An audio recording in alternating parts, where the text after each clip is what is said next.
조선시대 그 탈춤의 가사를 보면은 상놈들이 양반에 대한 불만을 풍자하는 내용이 많습니다. 특히 그 조선 후기로 올수록 무능하고 부패한 양반을 조롱하고 풍자하는 내용이 더욱더 많아졌습니다. 힘없는 상놈들이 직접 양반을 대적할 수는 없고, 그래서 탈춤을 뒤집어 쓰고는 힘있는 양반을 조롱함으로써 양반에 대한 불만을 사귀곤 했습니다. 그런 현상은 옛날에만 있었던 것이 아닙니다. 지배계층이나 기득권 세력에 대한 조롱이나 혹은 풍자는 지금도 마찬가지죠. 예를 들면 대통령이나 국회의원이나 혹은 재벌 그룹들이 자기들을 위해 권력을 휘둘러도 힘없는 서민은 어떻게 할 수가 없습니다. 그때 힘없는 서민이 할 수 있는 일이라고는 권세가 돈 있는 사람들을 조롱하고 풍자하는 노래를 불러 불만을 표출하는 것입니다. 그 외에는 할 수 있는 일이 아무것도 없지요. 오늘 함께 읽은 이 말씀도 이사야 당시에 세계 최고의 권세와 세계 최고의 부를 가지고 있는 나라를 조롱하고 풍자하는 노래입니다. 이렇게 서민들의 조롱과 풍자의 대상이 되는 나라가 어떤 나라냐 하면은 바로 바벨론 제국입니다. 이사야 당시 이 바벨론 제국은 온 세상을 정복한 대제국이에요. 온 세상의 부와 온 세상의 재물을 다 차지한 부자 중에 부자였습니다. 그런데 온 세상을 정복하고 온 세상의 부를 다 차지한 바벨론이 세상 사람들로부터 인정을 받고 부러움을 받는 것이 아니고 오히려 조롱을 당하고 풍자를 당하고 있으니 여러분 이상하지 않습니까? 왜 이런 이상한 일이 일어날까요? 그 이유는 하나님이 맡긴 세상의 정복자와 세상의 부자 노릇을 바벨론이 제대로 감당하지를 못했기 때문입니다. 하나님은 악한 나라들을 심판하라고 바벨론에게 권력을 맡기고 부를 맡겼습니다. 그런데 이 바벨론은 하나님이 맡긴 권력과 부를 자기 욕심을 채우는데 남용을 했습니다. 그래서 하나님의 심판 기준을 넘어서 그냥 닥치는 대로 세상 나라들을 침략했습니다. 바벨론이 이렇게 하나님이 맡긴 분수를 넘어서 날뛰다가 사람들로부터 풍자를 당하고 조롱을 당했습니다. 이렇게 조롱당하는 바벨론을 보느라면 흡사 오늘의 그 미국을 보는 것 같습니다. 하나님이 지구상에서 악을 없애고 정의를 세우라고 미국의 초강대국의 권세와 지위를 하나님이 부여했습니다. 트럼프가 대통령이 되기 전까지는 하나님이 맡긴 임무를 미국이 그럭저럭 수행을 했습니다. 그때는 미국이 세계 경찰 국가로서 어느 정도 인정과 존경을 받았습니다. 그런데 이 트럼프가 미국의 대통령이 된 후로는 상황이 달라져 버렸죠. 트럼프는 하나님이 미국에게 맡긴 세계 경찰 국가의 권세와 지위를 남용해서 자국의 이익만 추구하고 관철시켜 나갔습니다. 그러자 전에는 세계 경찰 국가로 인정받고 존경받던 미국이 이제는 세상 사람들로부터 조롱당하고 풍자를 당하는 그런 신세로 전락하고 말았습니다. 그런데 여러분, 조롱당하는 것은 미국이나 바벨론만이 아닙니다. 예수 믿는 신자도 지금 세상 사람들로부터 얼마나 조롱을 당하고 있습니까? 하나님이 예수 믿는 신자에게 세상의 빛과 세상의 소금의 역할을 하는 지위를 맡겼습니다. 그런데 지금 우리 사회를 보면 예수 믿는 신자가 세상의 빛과 소금의 역할을 하기는커녕 오히려 세상에 무거운 짐이 되고 말았습니다. 코로나가 확산되면 소상공인이나 영세 자영업자만 힘든 것이 아닙니다. 이 땅의 모든 국민이 생사를 걱정해 하는 불안감이 휩싸입니다. 그런데도 서울의 어느 교회가 광화문 집회를 주도해서 한때 코로나가 크게 확산되지는 않았습니까? 이러니까 예수 믿는 모든 신자가 세상 사람들로부터 도매급으로 그냥 욕을 먹고 조롱당할 수밖에 없습니다. 예수님이 마태복음 5장 13절에서 제자들에게 뭐라고 말씀을 했습니까? 너희는 세상의 소금이니 소금이 만일 그 맛을 잃으면 무엇으로 짜게 하리요? 후에는 아무 쓸데없어 다만 밖에 버려져 사람에게 밟힐 뿐이라고 했습니다. 소금이 맛을 잃으면 밖에 버려져서 사람들에게 밟히듯이 우리 예수 믿는 신자가 신자답지 못하면 맛을 잃은 소금처럼 밖에 버려져서 사람들에게 밟히고 조롱당하는 그런 신세로 전락하고 맙니다. 우리 예수 믿는 신자가 세상 사람들 앞에서 여러분 조롱당하지 않으려면 어떻게 해야겠습니까? 그러면 하나님이 우리 예수 믿는 신자에게 맡긴 분수를 잊어버리지 말아야 합니다. 하나님이 맡긴 믿는 자로의 자신의 역할을 잘 감당을 해야 합니다. 여러분 예수 믿는 신자의 역할이 무엇입니까? 그냥 바벨론처럼 세상을 침략하는 것이 그것이 예수 믿는 신자의 역할입니까? 아니지요. 어둠을 밝히는 빛이 되고 세상의 부패를 방지하는 소금이 되는 것이 그것이 예수 믿는 신자의 역할이 아닙니까? 우리가 이 세상 사람들 앞에서 조롱당하지 않기를 원한다면 하나님께서 우리에게 맡겨주신 이 빛과 소금의 역할을 잘 감당하는 저와 여러분이 되기를 주의 이름으로 축원합니다.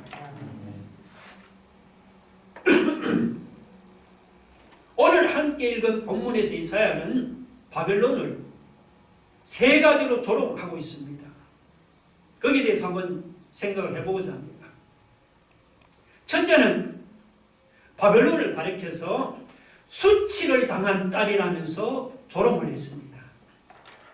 여러분 1절 한번 보세요. 처녀딸 바벨론이여 내려와서 티끌에 앉으라. 딸 갈대하여 보호자가 없어졌으니 땅에 앉으라. 네가 다시는 곱고 알이 닦다 일컬음을 받지 못할 것이니라. 자, 여기 처녀딸은 바벨론을 가르치죠. 바벨론이 처녀딸이라는 것은 무슨 뜻이냐 하면은 바벨론이 지금까지 다른 나라의 침략을 당해보지를 않았기 때문입니다. 남자의 손길이 닿지 않은 곱고 아리따운 처녀딸처럼 바벨론은 지금까지 다른 나라의 침략을 한 번도 당해보지 않은 그런 나라였습니다. 그런데 다른 나라의 침략을 당해보지 않은 바벨론이 갑자기 다른 나라의 침략을 당해서 수치를 당했습니다. 바벨론이 한창 잘 나갈 때는 곱고 아리따운 옷을 입고 높은 가마에 앉아 생활하는 처녀딸처럼 그렇게 호화롭게 생활을 했습니다. 그때는 세상 모든 나라가 다 바벨론 앞에 무릎을 꿇었습니다. 그러다가 바벨론이 바사의 고레스 왕의 침략을 받아 망하니까 호화롭게 생활하던 처녀딸이 갑자기 높은 가마에서 내려와서 티끌에 앉고 땅에 앉는 신세가 되고 말았습니다. 곱고 아리따운 옷을 입고 가마에 높이 앉아서 호화롭게 생활하던 처녀딸이 여러분 2절을 보시면 어떻게 됩니까? 갑자기 그냥 맷돌을 가지고 가루를 갈고 너울을 벗고 치마를 걷어 다리를 드러내고 강을 건너는 이런 비참한 신세로 전락해 버렸습니다. 여기서 맷돌로 가루를 가는 일은 이것은 노예가 하는 일입니다. 그리고 너울을 벗고 있죠. 이 너울은 뭐냐? 이거는 면박입니다. 여자가 이 얼굴 앞에 가리는 그 면박이에요. 그 면박을 벗고 그리고 다리가 드러나도록 치마를 걷어 올리는 것은 이거는 여자로서의 아주 수치스러운 일입니다. 한때는 처녀딸처럼 곱게 단장을 하고 아리따운 옷을 입고 호화롭게 생활하던 바벨론이었습니다. 그런 바벨론이 바사의 침략을 당한 후로는 그 처녀딸에서 졸지에 그냥 맷돌을 가는 이 노예 신세로 전락을 해버렸습니다. 곱고 아리따운 옷을 입고 호럽게 생활하다가 졸지에 그냥 면박을 긋고 치마를 걷어 올리고 다리를 드러내는 이런 수치스러운 신세로 전락했습니다. 여러분, 처녀딸이라고 자랑하던 바벨론이 왜 이렇게 맷돌을 가는 노예 신세로 전락을 했을까요? 곱고 아리따운 옷을 입고 호럽게 생활하던 바벨론이 왜 이렇게 치마를 걷어 올리고 다리를 드러내고 속살을 드러내는 이런 수치스러운 신세로 전락을 했을까요? 그 이유는 뭐냐? 바벨론이 하나님의 은혜를 잊어버리고 사치와 방탕을 일삼았기 때문입니다. 실제로 여러분 다니엘서 5장을 보면요, 이 바벨론의 마지막 왕 벨사살 왕이 귀족 1000명을 왕궁으로 초대해서 큰 잔치를 배설하고는 예루살렘에서 탈취해온 성전 기명들을 가지고 그냥 흥청망청 술을 마셨습니다. 벨사살 왕이 이렇게 술과 잔치로 사치와 방탕을 일삼다가 그날 밤입니다. 바사군대의 침략을 받아서 죽음을 당하고 나라는 망하고 말았습니다. 저는 바벨론이 이런 모습을 보노라면 오늘의 우리 모습을 보는 것 같습니다. 오늘 우리의 모습이 곱게 단장을 하고 아리따운 옷을 입고 호화롭게 생활하는 처녀들의 모습이 아닙니까? 우리가 이렇게 하나님의 은혜로 잘 살게 되었으면 하나님을 더욱더 경외해야 하는데, 우리가 하나님을 경외하기는커녕 바벨론처럼 하나님의 은혜를 잊어버리고 사치와 방탕을 일삼고 있지를 않습니까? 옛날 우리의 선배들이 어려움 중에도 하나님께 눈물로 기도해서 오늘 우리가 이렇게 잘 살게 되었지 않습니까? 그러면 우리는 하나님 그 은혜를 기억해서 하나님을 더욱더 경외하지를 않겠습니까? 그런데 우리는 하나님을 경외하기는커녕 그 하나님의 은혜를 잊어버리고 흥청망청 부어라 마시라 하면서 사치와 방탕을 일삼고 있지는 않습니까? 그러면 수치를 당한 처녀딸처럼 우리도 여러분 수치스러운 신세로 전락하고 맙니다. 여러분, 우리가 잘나서 우리가 능력이 있어서 이렇게 잘 사는 것입니까? 결코 그렇지 않습니다. 여러분, 본문 4절 한번 보세요. 우리 4절 같이 한번 읽어봅시다. 다 같이 시작. 우리의 구원자는 그의 이름이 만군의 여호와 이스라엘의 거룩한 이시니라. 우리의 구원자는 만군의 여호와 이스라엘의 거룩한 하나님이라고 했습니다. 우리가 이렇게 잘 살게 된 것은 모두가 우리의 구원자 되시는 만군의 여호와 하나님의 은혜 덕분이지요. 그런데도 우리가 하나님의 은혜를 잊어버리면 어떻게 됩니까? 우리가 하나님의 그 은혜를 잊어버리면 우리도 바벨론처럼 이렇게 사치와 방탕으로 흘러갑니다. 이렇게 하나님의 은혜를 잊어버리고 사치와 방탕을 일삼으면 우리도 바벨론처럼 여러분 수치스러운 신세로 전락하고 마는 겁니다. 오늘 우리의 인생이 바벨론처럼 수치스러운 이런 신세로 전락하지 않기를 원한다면 우리는 그런 사치와 방탕으로 빠지지 않도록 항상 하나님의 은혜를 잊지 말고 기억해야 하는 겁니다. 여러분, 하나님의 은혜를 기억하고 우리가 하나님을 경외할수록 우리의 인생이 더욱더 형통하게 될 줄로 믿으시기 바랍니다.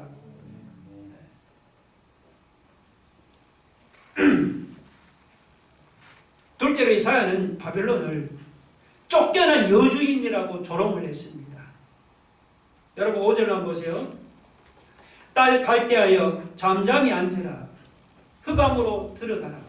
네가 다시는 여러 왕국의 여주인이라 일컬음을 받지 못하리라. 그 여주인이란 말이 나오죠. 이것은 5절에 이사야가 지금 바벨론을 조롱하고 책망하는 말입니다. 여기서 여주인 역시 누구죠? 바벨론을 가르칩니다. 하나님이 한때 바벨론을 온 세상의 여주인으로 세웠습니다. 근데 갑자기 하나님이 바벨론을 그 여주인의 자리에서 내쫓을 것이라고 말씀하고 있습니다. 여러분, 바벨론이 왜 온 세상의 여주인의 자리에서 갑자기 쫓겨나게 되었습니까? 여러분이 6절부터 11절을 살펴보시면은 그 이유를 두 가지로 한번 생각해 볼 수가 있습니다. 첫째는 바벨론이 하나님 앞에서 자기 위치를 지키지를 않다가 여주의 자리에서 쫓겨나고 말았습니다. 여기 5절의 여주인은 여러분, 이것은 여왕이 아니고 왕비입니다. 왕비. 여왕과 왕비는 다르죠. 자, 여왕은 뭐냐? 여왕은 자신이 권력을 가지고 직접 나라를 다스리지만, 왕비는 자신이 직접 나라를 다스리는 것이 아닙니다. 나라를 다스리는 것은 왕이고, 왕비는 왕의 부인으로서 예우를 받는 것뿐이죠. 그래서 왕비는 항상 왕다음으로 2인자의 자리를 지켜야만 합니다. 여러분, 온 세상의 왕은 하나님이지 바벨론이 아닙니다. 바벨론은 뭐냐? 바벨론은 하나님이 잠깐 왕비로 세운 것뿐입니다. 그러면 왕비로 세움을 받았으면은 자기가 2인자라는 생각을 가지고 왕의 명령에 순종을 해야 합니다. 그런데 바벨론은 왕비로서의 자기 위치를 잊어버리고 자기가 마치 왕이라도 된 듯이 왕이신 하나님의 명령을 어기고는 그냥 자기 뜻대로 처신했습니다.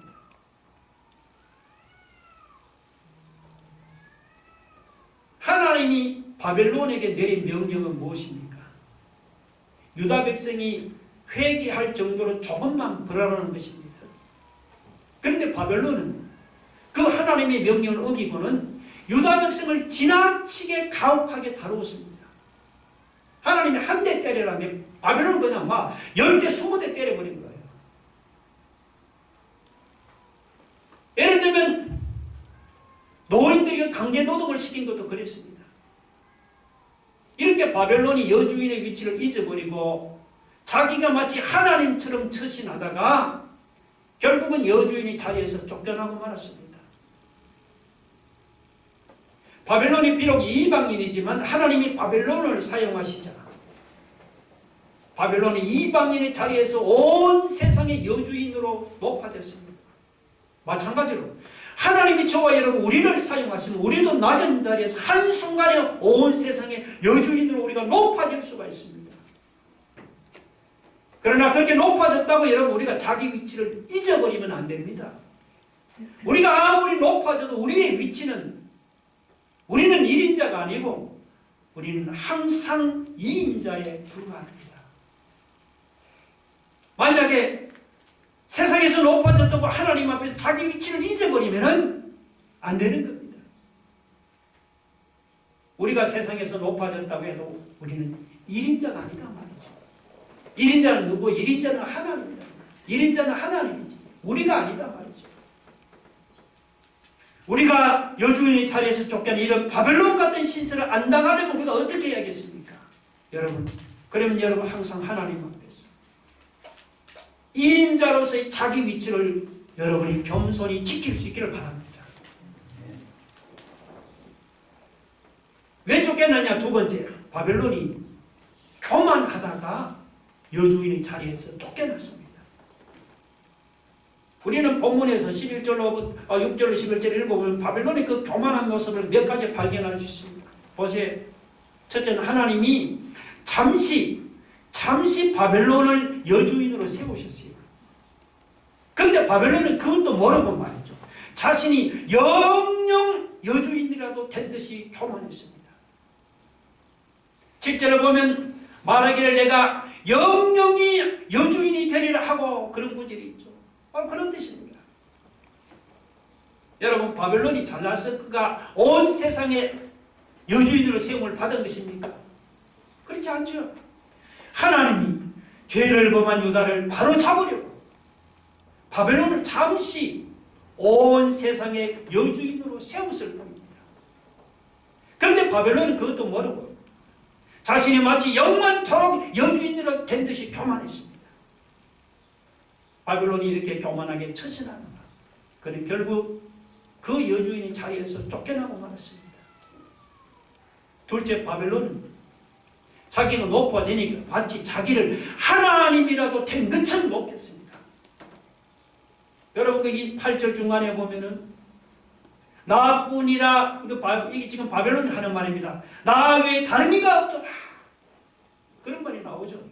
또 10절 끝에도 보면 나뿐이라 나 외에 다른 이가 없다 하였으므로. 이런 말은 여러분 이거는 하나님만이 하실 수 있는 말입니다. 나 외에 다른 이가 없다. 이거 사람은 이런 말을 못합니다. 바벨론이 여주인이 되고 권자에 올랐다고 교만해서 자기를 하나님처럼 이렇게 높이고 있으니 이거 얼마나 교만한지 모르지.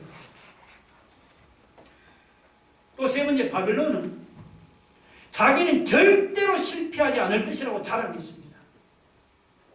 여러분 8절 끝에 보면 나는 과부로 지내지도 아니하며 자녀를 잃어버린 일도 모르리라. 이 구절이 바로 그런 뜻이다 말이죠.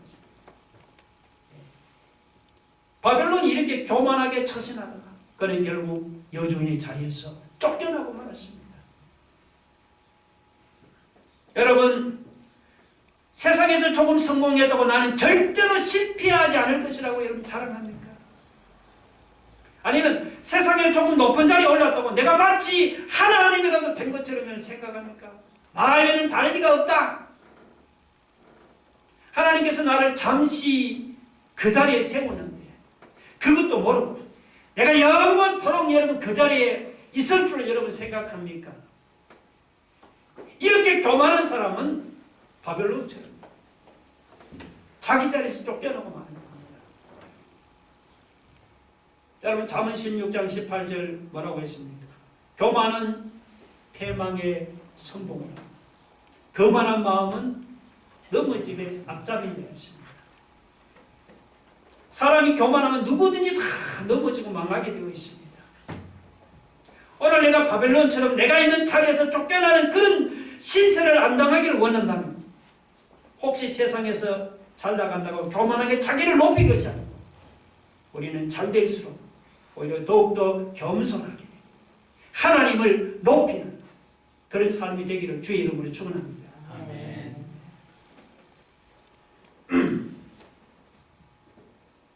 세 번째, 이사야는 바벨론을 뭐라고 조롱하느냐? 엉터리 점술사라고 그렇게 조롱을 했습니다. 엉터리 점술사라. 자, 12절 한번 볼까요? 한번 읽어봅시다. 시작. 이제 너는 젊어서부터 힘쓰던 주문과 많은 주술을 가지고 맞서보라. 혹시 유익을 얻을 수 있을는지, 혹시 놀라게 할 수 있을는지. 이것은 지금 하나님이 다 바벨론에게 하는 말씀이에요.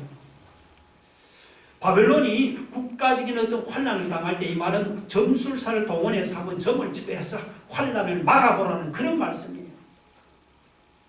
이거는 점을 치고 종문을 외우고 미신을 섬기는 바벨론의 죄악성을 책망하는 그런 풍자적인 말입니다. 그 밑에 13절도 역시 바벨론을 책망하는 말씀이죠. 거기 보면 13절 보세요. 네가 지금 바벨론입니다. 많은 계략으로 말미암아 피곤하게 되었도다. 하늘을 살피는 자와 별을 보는 자와 초하루 날에 예고하는 자들에게 일어나 내게 임할 그 일에서 너를 구원하게 하여 보라. 자, 거기 보면 네가 많은 계략으로 말미암아 피곤하게 되었도다. 이건 무슨 말인가 하면 바벨론이 피곤할 정도로 미신을 많이 섬긴다고 그렇게 책망하는 말씀입니다. 그 밑에 하늘을 살피는 자와 별을 보는 자와 초하루 날에 예고하는 자들은 이들은 누굽니까? 이거는 다 점을 치는 자들이에요. 그러니까 이사야는 하늘을 보고 점을 치는 자들에게 바사왕 고레스의 침략에서 구원할 수 있으면 한번 구원해 보라고 그렇게 지금 도전적으로 말하는 것입니다. 그 말은 점 치는 자들이 바벨론을 환란에서 구원할 수 있다는 말이에요. 그렇죠? 없다는 말이에요. 이사야는 지금 점치는 자들이 바벨론을 환난에서 구원할 수 없다는 것을 그렇게 풍자적으로 그렇게 말하고 있습니다. 근데 이렇게 환난에서 구원할 수도 없는 이런 엉터리 점술이나 엉터리 미신을 믿고 있으니 사람들이 여러분 똑똑한 것 같지만 사실은 얼마나 어리석은지 모릅니다. 그렇죠? 사람이 이렇게 하나님을 믿지 않고 이렇게 점술사를 믿으면 어떻게 됩니까? 여러분 14절 보세요. 14절 한번 읽어봅시다. 다 시작. 보라 그들은 촉에 같아서 불의 탈이 그 불꽃의 세력에서 스스로 구원하지 못할 것이다. 이 불은 덮게 할 숯불이 아니고 그 앞에 앉을 만한 불도 아닙니다. 자, 이것은 여기 그들은 촉에 같아. 근데 이 그들은 누구냐 하면 그 앞에서 점치는 자들을 가르칩니다. 미신 섬기는 자들입니다. 이 사회는 점치는 자들을 불에 타는 촉에 같다고 합니다. 초계가 뭔 줄 알아요? 지푸라기입니다. 지푸라기를 불에 넣으면 어떻게 됩니까? 홀랑 타버리죠. 이 불은 뭐냐? 이 불은 심판의 불입니다. 근데 이 심판의 불은 사람의 몸을 따뜻하게 하는 그 숯불이 아니다. 숯불을 피워놓으면 따뜻하잖아요. 그 숯불이 아닙니다. 하나님의 심판의 불은 죄인들을 멸망시키는 진노의 불이다. 하나님의 이 심판의 불이 임하면은 바벨론 사람들이 그렇게 믿던 점술가들은 어떻게 됩니까? 지푸라기나 촉에같이 그 심판의 불에 타버린단 말이죠. 이렇게 심판의 불이 임할 때 불에 타버리는 것들은 이런 것은 진짜가 아니고 다 가짜의 엉터리에 불과하죠. 불에 타는 건 엉터리 아닙니까? 바벨론 사람들이 그렇게 믿고 섬기던 점술사나 점생기도 보면 다 가짜의 엉터리에 불과합니다. 왜 그들이 가짜의 엉터리입니까? 그 이유는 그들이 그렇게 믿고 섬기던 점술사나 점쟁이들이 하나님의 심판에 불려서 자기들을 구원하지는 못하기 때문이죠. 여러분, 세상적으로 볼 때는 바벨론 사람들이 가장 지혜롭고 가장 똑똑한 것 같이 보였습니다. 그런데 영적으로 볼 때는 가장 어리석은 사람이 누구냐? 바로 이 바벨론 사람들이란 말이죠. 심판의 불에서 구원하지도 못한 그런 엉터리 신을 진짜 신이라고 믿고 섬기니 세상에 이보다 더 어리석은 사람이 또 어디 있겠습니까? 오늘 우리는 이런 엉터리 신을 섬기는 어리석은 자가 되지를 마시고 우리를 심판의 불에서 구원할 수 있는 선교도 진짜 신을 섬기는 그런 지혜로운 자가 되기를 바랍니다. 그러면 여러분, 어떤 신이 우리를 심판의 불에서 구원할 수 있는 진짜 신입니까? 여러분, 아까 4절을 한번 읽었죠? 우리 4절 한 번 더 읽어봅시다. 돌아가서 4절. 자, 4절 시작. 우리의 구원자는 그의 이름이 만군의 여호와 이스라엘의 거룩한 이시니라.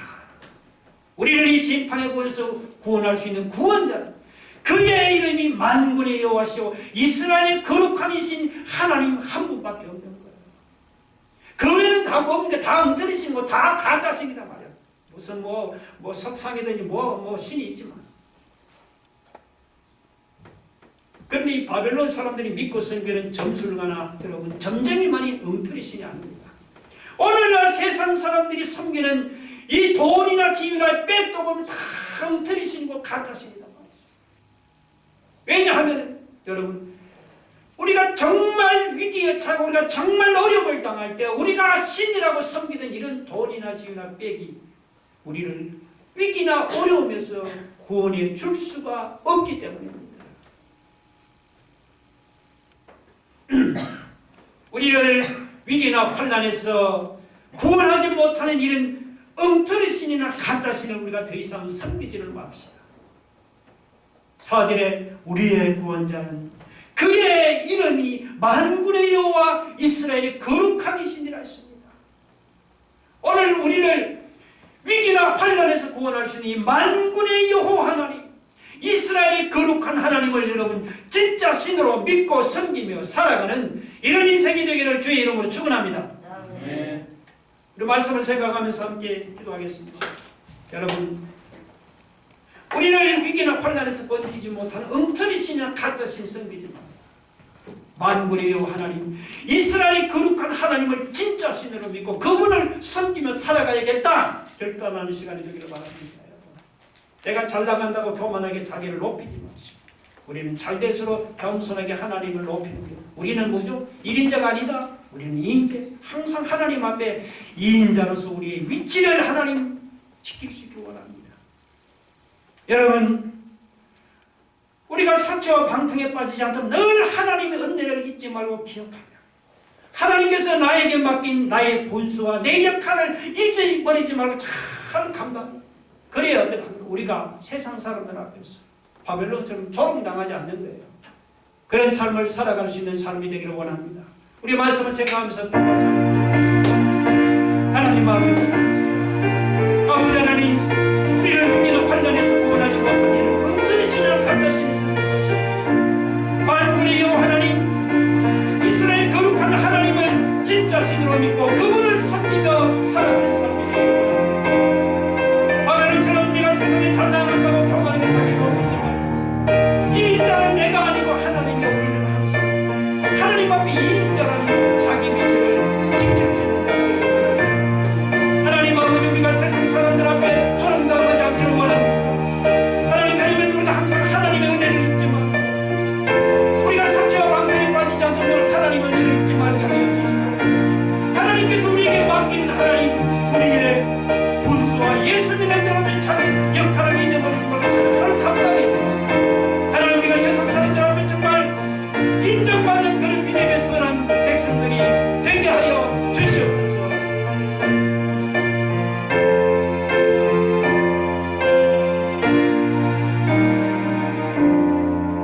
예수님 이름으로 기도 올려옵나이다.